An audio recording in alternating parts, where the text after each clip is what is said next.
ট্রেনে উঠেই হাঁপাচ্ছে দেখলাম। জিজ্ঞেস করলাম, কি ব্যাপার রজতদা, দৌড়াইলে নাকি? রজতা তখন ব্যাগটা কাঁধ থেকে নামিয়ে বাঙ্কারের উপর তুলে দিয়ে আমার পাশে বসে বলল, আর বলো না, আজ ট্রেন একেবারে টাইমে চলে এসেছে। বাড়ি থেকে বেরোতেই লেট হয়ে গেল, তাই দৌড়ে এসে ট্রেন ধরতে হলো। ওপাশ থেকে অয়নদা বলে উঠল, রজতা আজ এত সেজে গুজে, কিছু ব্যাপার ট্যাপার আছে নাকি? নতুন পাঞ্জাবি, নতুন প্যান্ট? আর তোমার বৌদির ইচ্ছেতেই পরতে হলো আজ। বলল, নতুন জামা প্যান্ট পরে আজ অফিস যাও। এই জামা প্যান্টটা কাল কিনে নিয়ে এসেছে, ওর পছন্দে। কথাগুলো বলছে আর মুখে একগাল হাসি। ভালো লাগছিল কথাটা শুনে।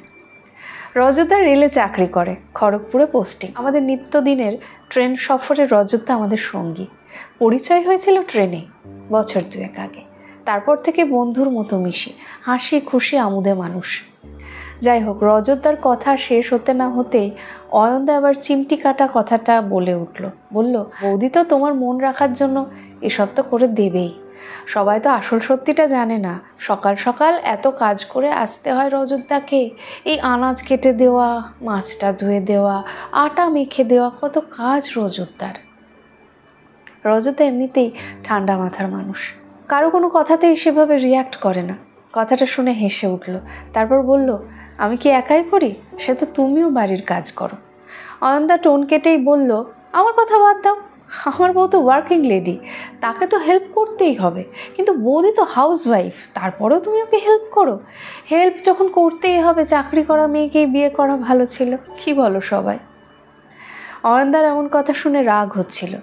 ভাবলাম দুটো কথা বলি। দেখলাম হাসি মুখে রজতদাই উত্তর দিল। রজতদা বলল, বুঝলে অয়ন, তোমার সাথে আমার একটু তফাৎ আছে। তুমি আসলে হেল্প করো, আমি কিন্তু হেল্প করি না।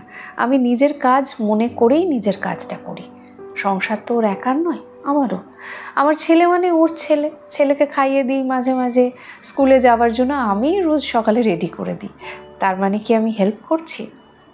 দুজনের যখন সংসার, তখন ওকে হেল্প করাটা আমি বলতে পারি না, কারণ আমি মনে করি ওটা হেল্প নয়, ওটা নিজের দায়িত্ব। এই সামান্য বোধ থাকাটাই তো পুরুষ মানুষের দরকার। হাউসওয়াইফ মানে যে সে বেকার নয়, এই কথাটা বুঝতে হবে আগে। আমি সংসারের জন্য কতটুকুই বা করতে পারি বলো তো? বেশিরভাগটাই তো তোমার বৌদি করে। ওর তো নির্দিষ্ট কোনো ডিউটি টাইম নেই। আমি 8 ঘন্টা ডিউটি করে 1 ঘন্টা যদি বাড়ির কাজ করি, ওটাকে বউয়ের কাজে হেল্প করা বলে না, নিজের দায়িত্ব পালন করা বলে। আমরা অনেক পুরুষ মানুষই এই মেল ইগো থেকে না বেরোতে পারি না। একটু ইগো ভেঙে বেরিয়ে দেখো, এই পৃথিবী অনেক বেশি সুন্দর লাগবে। যেমন আজকের সকালটাই আমার কাছে সুন্দর হয়ে গেল। এমন কথা শুনে পাশে বসে থাকা এক নববিবাহিত দম্পতি হাততালি দিয়ে উঠল। রজতদার দিকে তাকিয়ে মেয়েটি বলে উঠল, সাবাস দাদা সাবাস। আমরাও এই থিওরিতে বিশ্বাসী। 5 মাস বিয়ে হয়েছে আমাদের, কেউ কাউকে হেল্প নয়, বরং নিজেরা নিজেদের দায়িত্ব নিয়ে কাজ করি। এইভাবেই পাশে থাকতে হয়। আপনার এমন কথা শুনে আমাদের আজকের দিনটা অনেক ভালো হয়ে গেল। আপনাকে অনেক শুভেচ্ছা দাদা। রজতদা একটু আবেগী হয়ে বলে উঠল, এমন শুভেচ্ছায় আমি সত্যিই ভরে উঠলাম। সত্যি কথা বলতে আজ দিনটাই তো শুভ। আজ আমার গিন্নির বার্থডে। ওর বার্থডে বলে আমাকে এই নতুন পাঞ্জাবি উপহার হিসেবে আমাকে দিয়েছে। আমি তবু বললাম, এ কি, আমি তো তোমাকে উপহার দেব, আর সেই মতোই তো প্ল্যান করা আছে, আর তুমি কি না আমাকে উপহার দিচ্ছ? ও বলল, এমনটাই বা প্রতিবার হবে কেন? প্রথা ভাঙলে যদি ভালোবাসাটা সমান থাকে, তবে থাক না এমন একটা রীতি।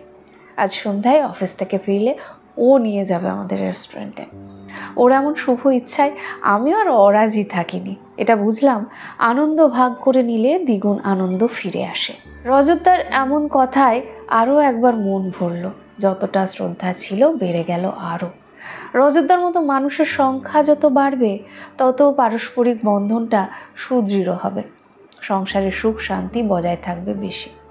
রজতদাকে বললাম, এভাবেই ভালো থাকতে হয় রজতদা, এভাবেই ভালোবাসাকে বাড়তে দিতে হয়। কলমে সরজিৎ ঘোষ, কণ্ঠে পারমিতা।